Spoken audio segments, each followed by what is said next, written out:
Salut à tous et bienvenue sur la chaîne. Aujourd'hui, on plonge dans un sujet fascinant, mystérieux, mais aussi crucial pour notre compréhension de la foi chrétienne, la formation du canon biblique. Comment les livres de la Bible ont-ils été choisis? Pourquoi ces livres et pas d'autres? Et surtout, quel impact cela a-t-il pour nous aujourd'hui? On va tout voir ensemble, alors restez bien jusqu'à la fin. Section 1.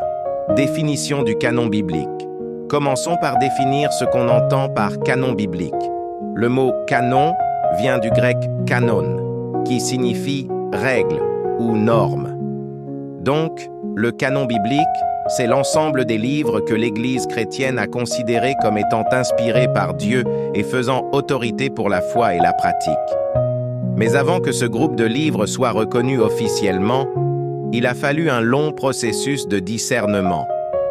Pendant plusieurs siècles, de nombreux écrits circulaient parmi les communautés chrétiennes, lettres, évangiles, prophéties. Tous n'ont pas été retenus. Alors, pourquoi ces livres et pas d'autres? Section 2. L'Ancien Testament, héritage juif et sélection chrétienne. Le canon de l'Ancien Testament, lui, s'est formé bien avant Jésus. Les écritures juives, appelées Tanakh, étaient considérées comme sacrées par le peuple juif. Elles se divisent en 3 sections, la loi, la Torah, les prophètes, Nevi'im, et les écrits Ketuvim. Pour les premiers chrétiens, qui étaient pour la plupart des juifs, ces écritures étaient la base de leur foi. Mais à mesure que l'Église s'est étendue au-delà du monde juif, il a fallu se poser la question: quels livres de la tradition juive doivent être considérés comme faisant autorité pour les chrétiens? Section 3. Le Nouveau Testament. Formation progressive. Le Nouveau Testament, lui, a pris beaucoup plus de temps à se constituer. Les premiers écrits chrétiens n'étaient pas destinés à former une Bible au sens où nous l'entendons aujourd'hui. Les lettres de Paul, par exemple, étaient écrites pour des communautés spécifiques. Les évangiles, quant à eux, étaient d'abord des témoignages oraux avant d'être mis par écrit. Entre le 1er et le 4e siècle, différents textes étaient lus dans les églises, mais il n'y avait pas encore de consensus sur quels livres étaient inspirés.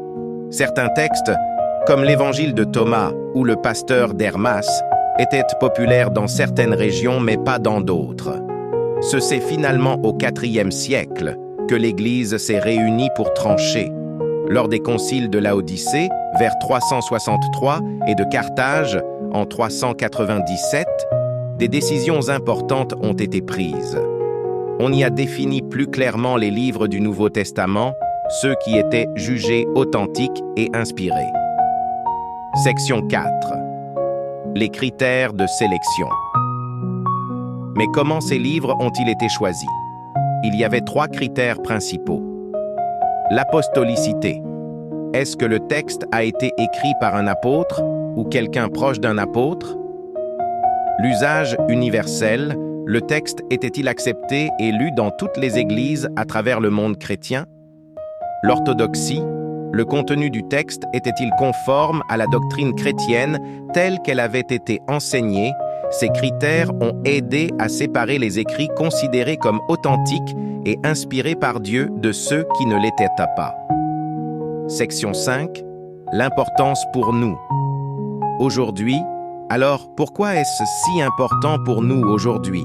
La formation du canon nous montre que la Bible n'est pas juste un livre ancien. C'est une collection d'écrits qui ont traversé l'histoire, ont été préservés et discernés par des hommes et des femmes de foi, guidés par l'Esprit de Dieu.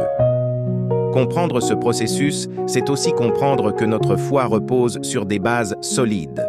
Chaque livre de la Bible a été testé, éprouvé et reconnu pour sa capacité à révéler la vérité de Dieu. Conclusion. Voilà. C'était une introduction à la formation du canon biblique. J'espère que cela vous a aidé à mieux comprendre comment notre Bible a été constituée. Si vous avez aimé cette vidéo, n'oubliez pas de liker, de vous abonner et de partager. On se retrouve très bientôt pour une nouvelle vidéo où l'on explorera encore plus en profondeur la richesse de la parole de Dieu. Restez bénis et à très bientôt